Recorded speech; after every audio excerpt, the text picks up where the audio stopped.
Ya. Hoy día estamos entonces a 30 de septiembre.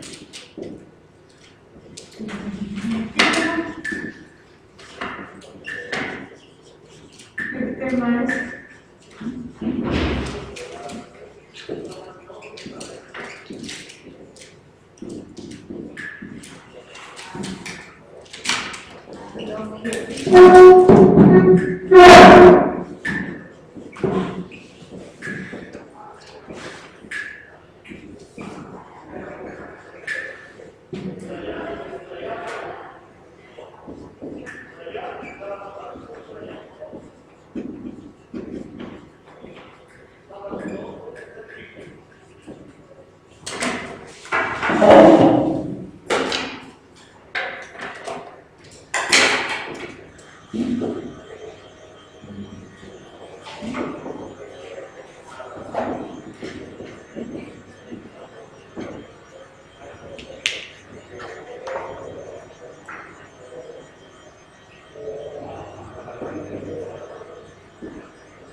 este es un trabajo donde ustedes van a aplicar un poquito de investigación y para eso van a tener que escoger, como dice ahí el objetivo, un personaje literario.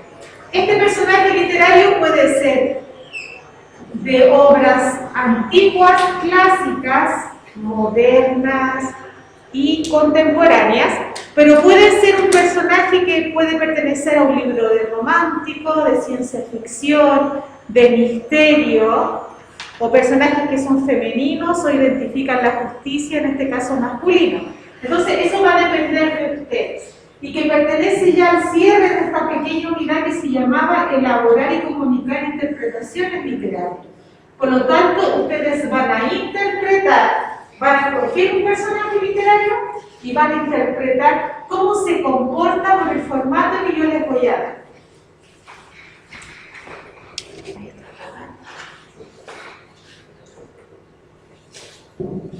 Nosotros decíamos que para poder interpretar algo, teníamos que primeramente, vamos a ver estrategias para interpretar.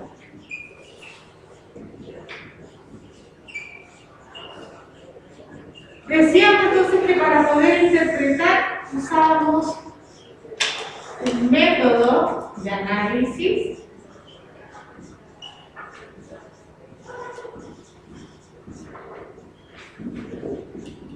como por ejemplo identificar un narrador, un tipo de narrador. Después, con las tareas que habían hecho ustedes, hablar sobre un personaje, identificar los espacios en el texto narrativo,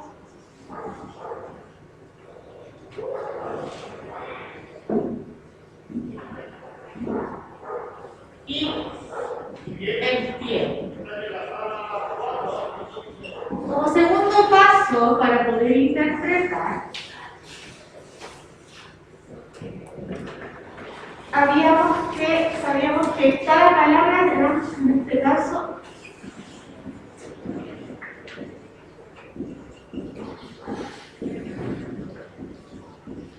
las palabras figurativas.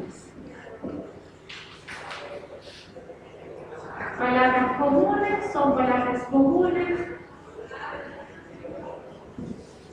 literarias,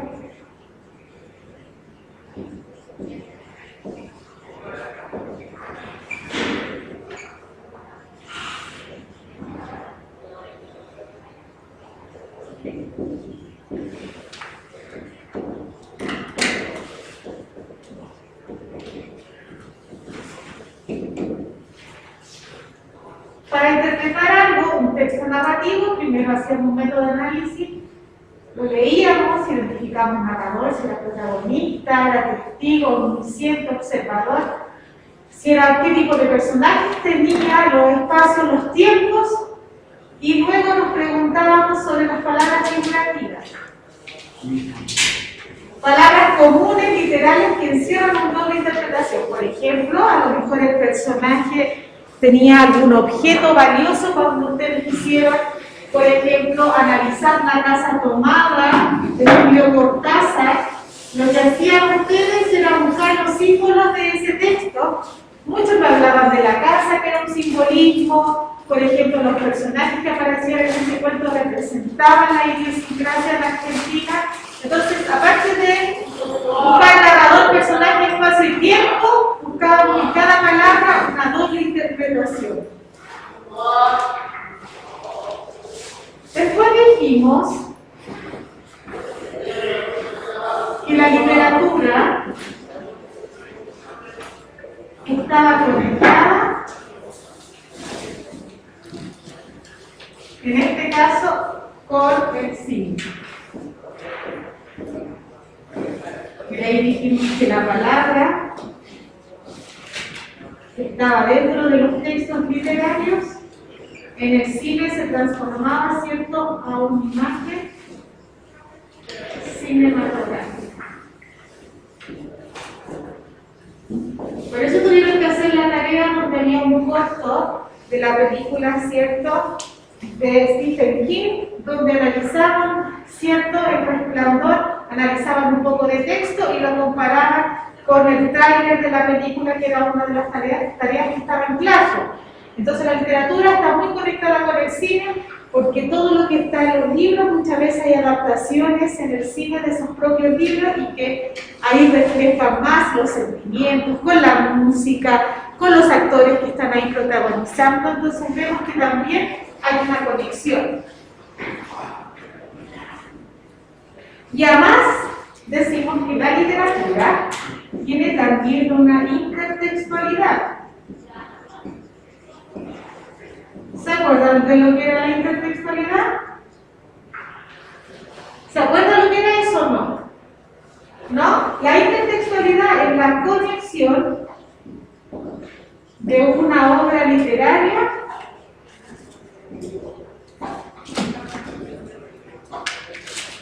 con otro texto.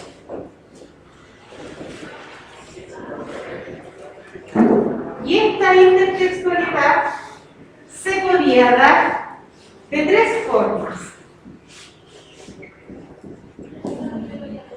A, B, C y D. La primera intertextualidad se llama intratextualidad.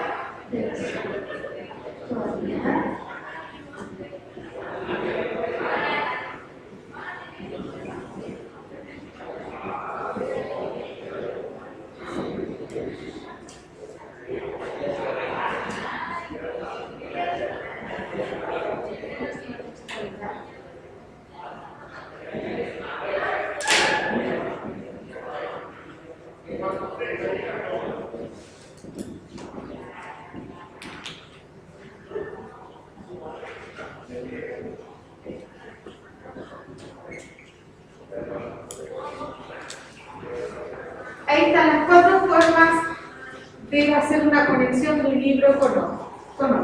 En este caso, si es intratextualidad,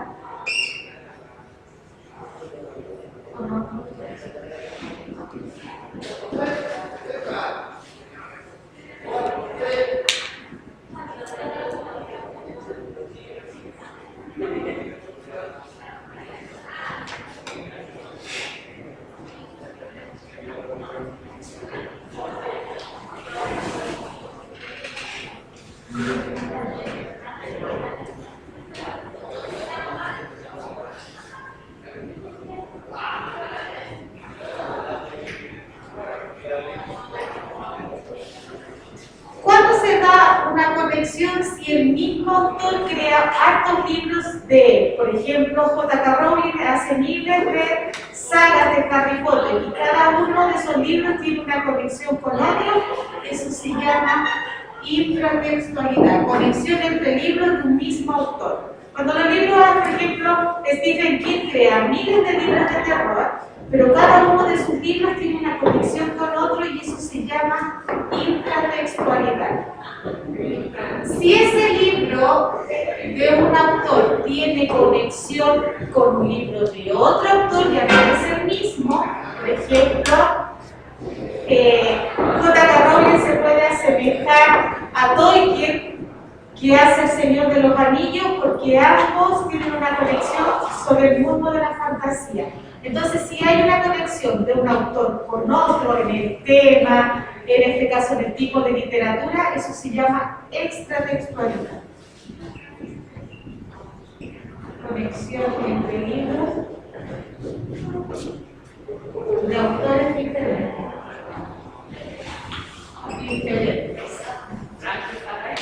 ¿Cuándo se da la interdifusividad?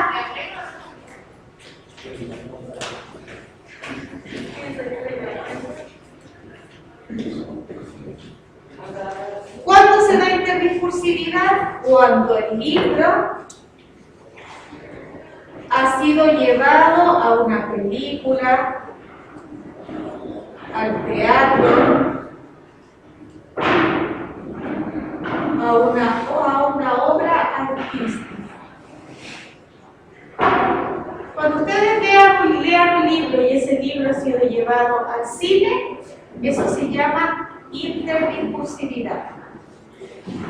¿Y cuándo hay paratextualidad? Cuando un libro con otro se iguala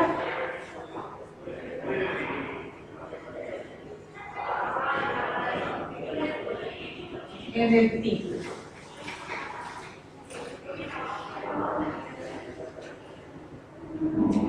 Entonces, la intertextualidad, eso es lo que ustedes van a mostrar de su personaje, se da cuando se hace una conexión de libros de un mismo autor o de diferentes, o cuando hacemos, por ejemplo, vemos una película y nunca nos enteramos que esa película ha sido llevada al cine, o sea, esa película ha tenido un libro. Entonces uno ve una película y alguien nos dice, oye, ¿sabías que esta película es un libro? No tenía ni idea. Entonces cuando uno hace esa conexión se llama intertextualidad.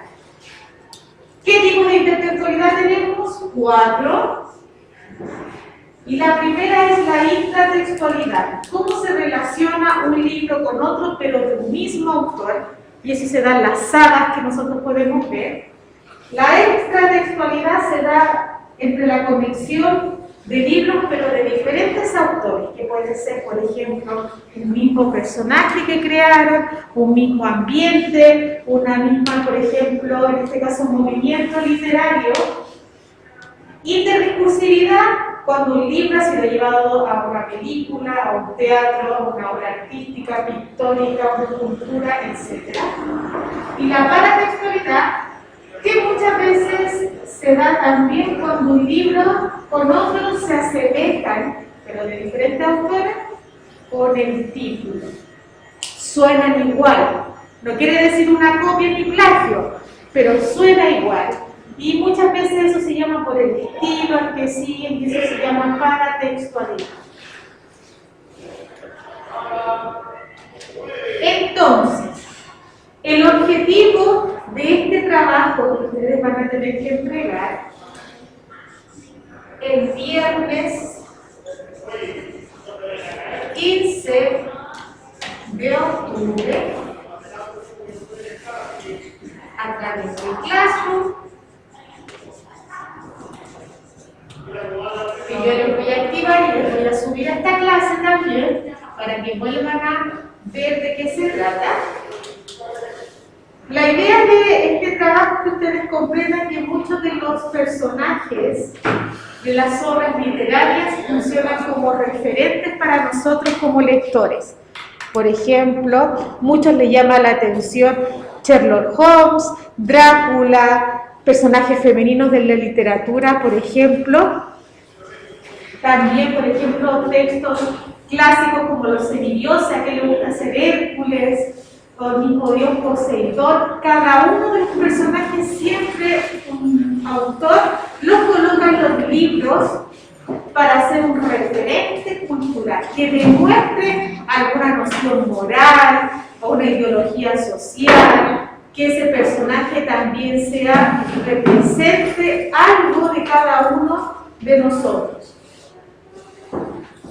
Entonces, hay personajes del cine o de la literatura que nos han inspirado en la vida. Por ejemplo, usted. ¿Qué personajes de los que ha leído los libros a lo largo de estos años de escolaridad, o a lo mejor a usted le gusta leer, qué personaje le ha llamado la atención de un libro? Porque vamos a elegir no de cine, tiene que ser literario. ¿Qué personaje le ha llamado la atención? Tenemos Drácula, el Quijote, este personaje femenino, ¿cierto?, de los libros de Jane Austen. La literatura como expresión artística aporta una construcción de un imaginario. Uno cuando lee un libro siempre le llama la atención un personaje y le gusta, si nosotros nos interesamos por ese libro, nos gusta cómo actúa ese personaje. Por ejemplo, varios de los adolescentes cuando hubo el boom de Crepúsculo y toda esta saga de estos vampiros que tenían romance, que vivían en un pueblo, la gran mayoría compraba esos libros porque les llamaba algo la atención, quizás el personaje, quizás la forma de redactar, ¿cierto? También hubo el boom, y que todavía a la gente les llama la atención, de Harry Potter, ¿cierto?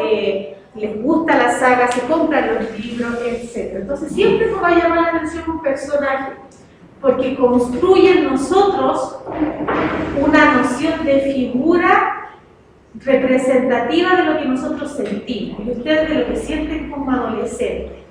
Por ejemplo, yo les hice leer a los primeros medios, no sé si ustedes lo han leído, El guardián entre el centeno, ¿nunca lo han leído?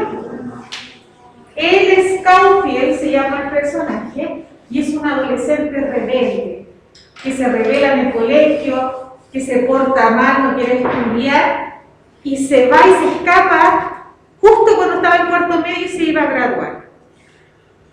Pero él siempre, ese carácter rebelde, que luego se escapa y se va a la ciudad porque él estaba en un internado, conoce la vida, conoce el pecado, por ejemplo, de ir a los prostíbulos, conoce la pobreza porque no tiene dinero, porque los padres son adinerados, pero siempre en su noción como personaje, lo que él siempre le daba vuelta era la infancia, que su infancia había sido difícil y que lo único que él quería, madurar, pero siempre preservar la infancia. ¿Y a través de quién veía la infancia? De su hermana, y era el único apego que por las noches lo hacía volver a su casa para conversar y reflexionar con su hermana menor, pequeñita, y luego volvía a esta vida caótica en la ciudad.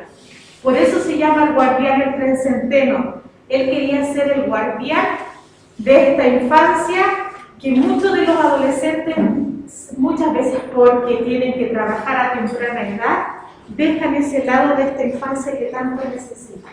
Es un libro muy bueno, es uno de los libros que tanto escribió, ¿cierto?, este autor estadounidense, ya, por lo tanto, muchos de los alumnos de primero medio les gustó el libro porque se veían evidenciados en este personaje que tempranamente perdió su infancia y que tuvo que enfrentarse en esta vida, ¿cierto?, donde los padres estaban ausentes y que él tenía que también cuidar a su hermano. Entonces siempre los personajes de los libros nos ayudan a pensar, a reflexionar con las prácticas que hacen, cómo se comportan, qué historias nos cuentan. Por ejemplo, yo me di cuenta que a algunos les gustó Buscando a Alaska, esta chica enigmática, ¿cierto?, que bajo la historia que tenía profundamente lo llevó al suicidio. Ahí había un enigma de por qué había muerto, y a través de los personajes nosotros podíamos descubrir su historia.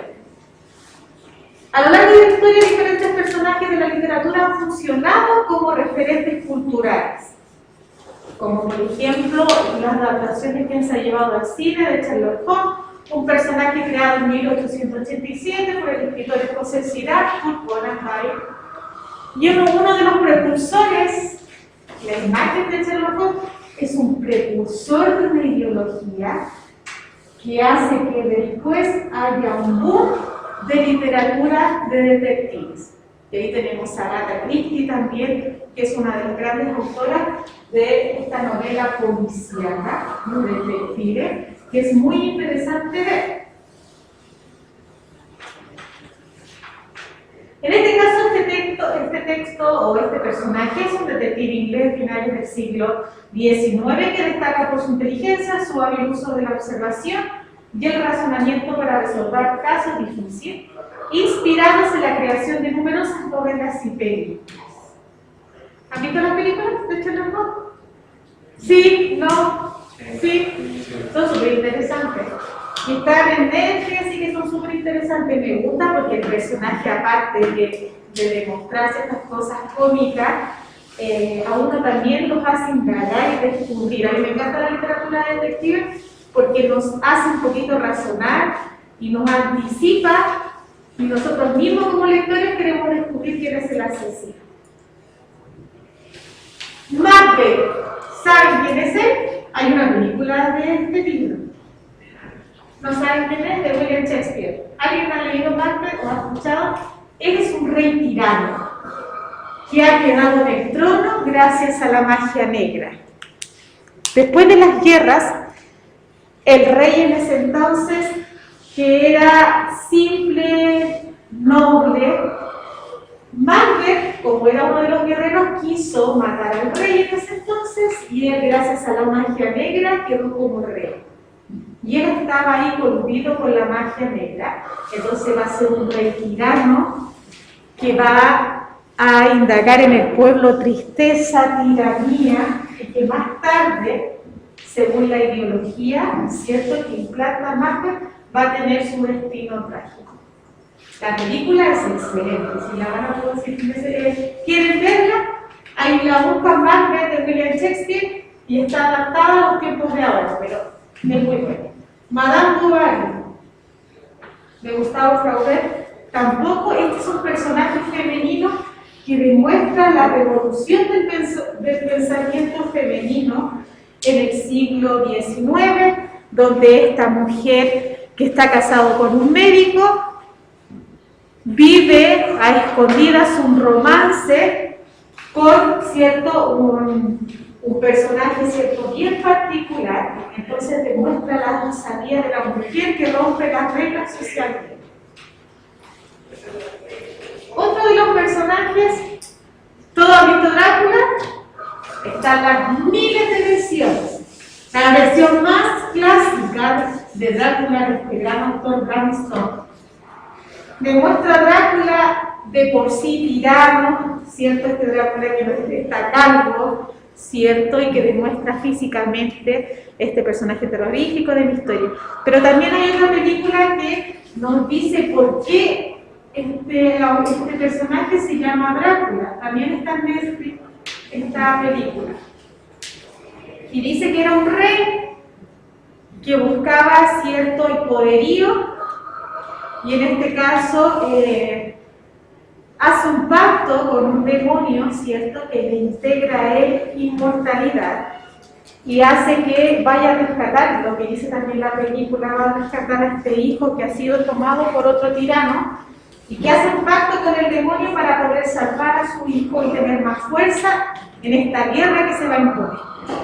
Después de esa guerra, y que tiene que tener un tiempo determinado, si no él se va a convertir realmente en una bestia, él no alcanza a llegar y termina siendo un inmortal, pero condenado en el inframundo.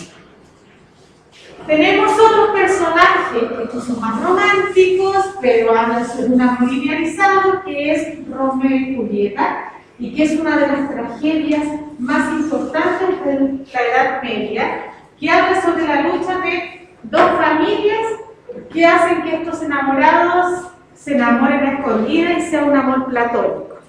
Y que finalmente estas familias que están en controversia hace que ella tome un somnífero, pero que no le produce la muerte, sino que la adormece, y él desesperado va a la tumba y como la ve muerta, se asesina a este joven. Y en ese momento ella despierta y se da cuenta que su amado se ha quitado la vida y ella también se quita la vida. Tenemos una historia de un amor trágico Tenemos a Frankenstein, que es una de las primeras literaturas modernas de ciencia ficción. Aquí tenemos La osadía de la medicina, como una vez les escuché en unas clases, que aquí es la primera novela de ciencia ficción que habla sobre la osadía de la medicina en contra de la ley humana. Guarda el celular porque está en clase.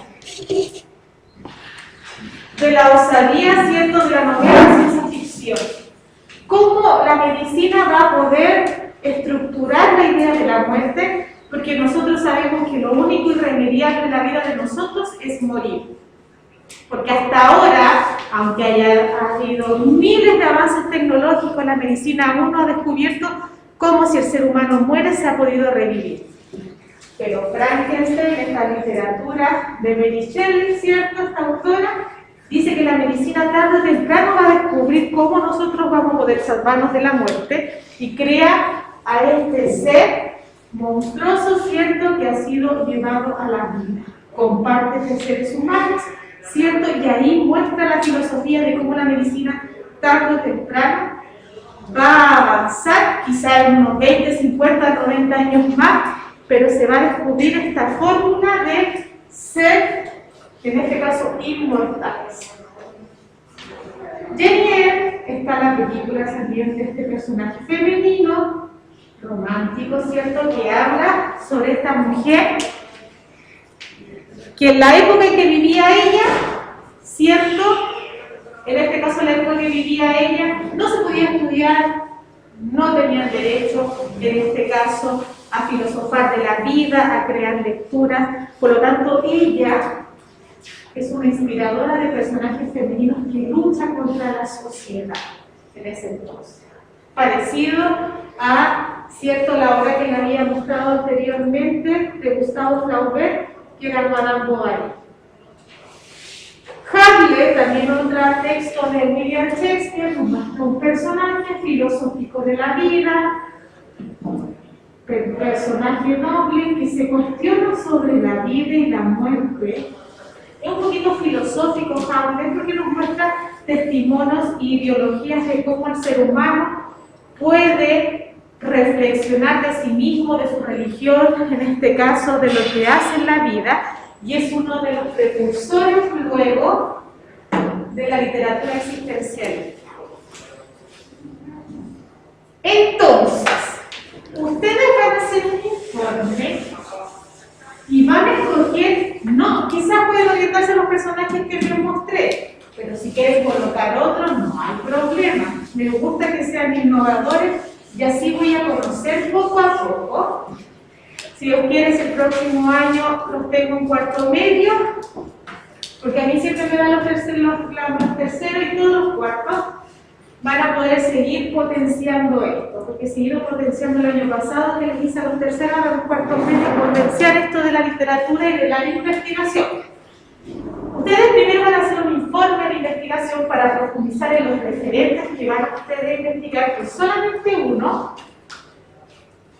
y que ha sido llevado, por ejemplo, al cine, o se ha potenciado ese personaje en otras obras artísticas, o la pueden encontrar este mismo personaje, pero en otro libro ustedes ahí van a buscar, y que sea también un aporte a la sociedad. Por ejemplo, no importa que sea un personaje corrupto como Drácula, ¿cierto? En este caso no importa que sea corrupto, pero que entregue un mensaje humano. ¿Cuándo se entrega? El 15 de octubre. Selecciona el tipo de personaje a investigar y explico por qué de su elección. ¿Por qué puede ser un referente de la cultura? Se debe mencionar en qué libro está y si este libro o este personaje tiene una referencia, cierta alusión con otro personaje de otro libro y de otro autor, o ha sido llevado a adaptaciones de, por ejemplo, el cine, el teatro, etc. Además, se debe hacer una reflexión cómo este personaje construye un determinado imaginario social. Consultar variedades de fuentes y aplicar criterios, en este caso de buscar fuentes confiables. ¿Por qué? Porque en este trabajo van a hacer una bibliografía, que les voy a enseñar a continuación. Formato. Estos apuntes se los voy a dejar en claro, así que mírenme nomás. El formato es en Word, no en PowerPoint, ni en Excel, ni nada, en Word. Aquí lo tienen que hacer. Y de aquí les voy a enseñar, si los tengo en cuarto medio, a hacer trabajos con un formato que les piden en la universidad. Por ejemplo, ahora los chiquillos de diferenciados están haciendo trabajos que les piden en la universidad, están trabajando conmigo, disertación y escritura. Formato documento Word, tamaño del trabajo, carta, no oficio ni A4, carta. La letra que van a hacer es Arial. Arial, la fuente número 12, tanto los títulos como los párrafos. Y el título de la portada puede ser un poco más grande, preponderante, para que se vea que es la portada del texto. Les voy a enseñar cómo se hace. Los títulos, por ejemplo, cuando diga índice, introducción, desarrollo, conclusión, tienen que ir ennegrecidos, con negrita, como está escrito aquí. Los subtítulos, subrayados solamente. Inicio de párrafo con sangría. Esta es la tecla sangría. Usted va al teclado, dice tab.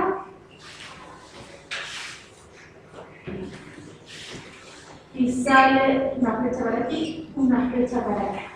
Esta clase y la otra clase voy potenciando este trabajo. Por ejemplo, ahora les voy a dar un formato y ustedes qué tienen que hacer de aquí al próximo jueves.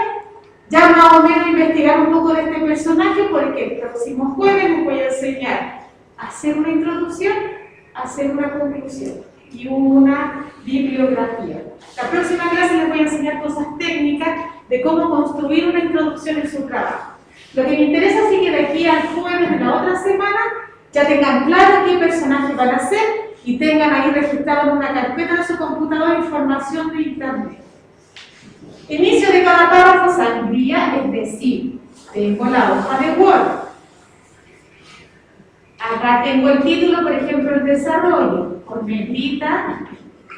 Y aquí voy a hablar sobre el autor del libro donde aparece mi personaje. Subtítulo, subrayo y empiezo a escribir. El texto tiene que estar justificado, tiene que partir de aquí y terminar acá. No tiene que verse así como desordenado, ni para el otro lado, ni como un poema. Tiene que estar justificado. Todo esto lo voy a potenciar el próximo jueves. ¿Qué es lo que es la sangría? Yo pongo el cursor en la primera palabra del mouse, que en este caso el párrafo, y yo aprieto esa tecla y la tecla se pone un espacio. Y visualmente se va a ver así su párrafo. Cada párrafo se va a ver así. Empieza con un espacio, termina aquí y luego empieza de aquí. Y así se van a ver los párrafos. Y después otro párrafo, parte de aquí. ¿Por qué la profesora está diciendo esto? Porque ustedes ya van a saber que cuando vayan a la educación superior, todos sus trabajos tienen que tener esa técnica. Si no, va a estar todo mal. Y se lo va a tener que hacer todo de nuevo. La idea es que yo les entregue, aparte de literatura, lingüística, gramática, les enseñe cosas significativas que ustedes van a tener que hacer. Y no llegar como pajaritos así nuevos que no sepan nada y que van a tener que aprender solo a hacer. Porque la universidad les entrega las temáticas, pero ustedes solo tienen que ejercer la escritura. Por ejemplo, ningún profesor de la universidad les va a decir, les va a pasar ortografía para que hagan bien su trabajo. No, usted ya lo tiene que tener desarrollado. Nadie le va a enseñar que un trabajo de investigación tiene una portada, porque usted ya lo tiene que saber. ¿Y por qué lo quiero hacer con ustedes? Porque a mí me pasó. Yo el primer año, olvídense, tuve que hacer muchas cosas por sí sola, porque trabajos que entregaban estaban malos. Yo quiero que no les pase eso. Y aún les queda un año para ir aprendiendo. Inicio con sangría y cada página al final tiene que estar enumerada. Y eso yo voy al Word, dice insertar, número de página, al fondo, cierto lado izquierdo, o sea, lado derecho. Y le va a aparecer el número de página.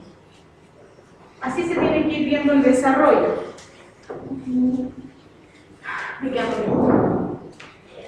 ¿Qué tiene como les voy a enseñar la próxima semana a hacer introducción, desarrollo y conclusión, ¿cómo tiene que estar mi trabajo? Primero tiene que tener una portada que les voy a enseñar el próximo jueves. 2, este no es necesario. Vamos a cambiar el 2 por un índice. El 3 tiene que tener una introducción que ustedes conmigo van a aprender el próximo jueves y que les va a servir para todas las asignaturas. 4, aquí va a estar el desarrollo, que les voy a decir lo que tienen que llevar, pero se les voy a explicar ya para el jueves.